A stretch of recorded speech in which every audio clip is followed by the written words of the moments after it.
Teachers need to ensure that their students have easy access to the information and materials that match the lessons and course requirements.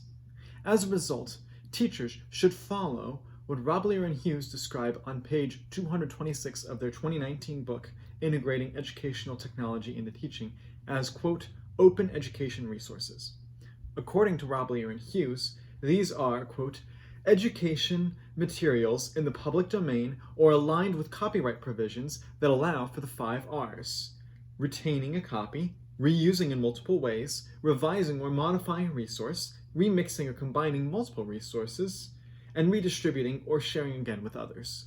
This basically means that websites and information taught in the classroom should focus on material that not only can be accessed by all students, but can be reused or shared by the students. There are some barriers to utilizing open education resources in the classroom. Hengtao Tang states in their article, A Qualitative Inquiry of K through 12 Teachers' Experience with Open Educational Practices, Perceived Benefits and Barriers of Implementing Open Educational Resources on page 213, that there are, quote, 2 overarching types of barriers.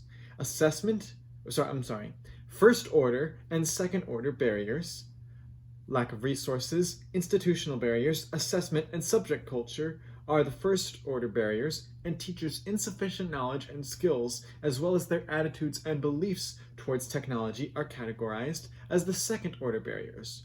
In order to provide good access to online educational tools and provide adequate education as a whole, both of these 2 main barriers must be torn down, and teachers must have the adequate information in order to teach their students how to use these technologies. In my classroom, I would allow my students to use computers in the classroom if any assignments required it.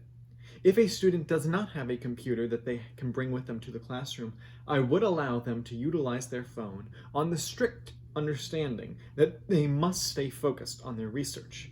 Likewise, I would encourage my students to utilize state library websites in order to allow them to conduct their research in class, as well as our school library.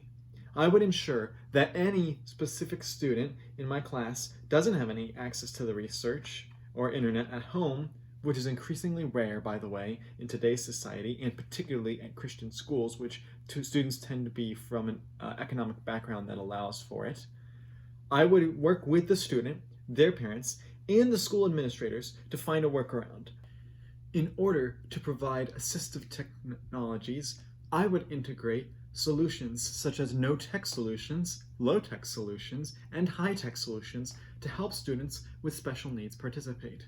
These solutions can be found in Roblyer and Hughes' book when they say that this would include solutions such as using only one hand for typing, highlighters and markers for writing, and voice-activated technologies and tablets to help students who are not able to use standard computers.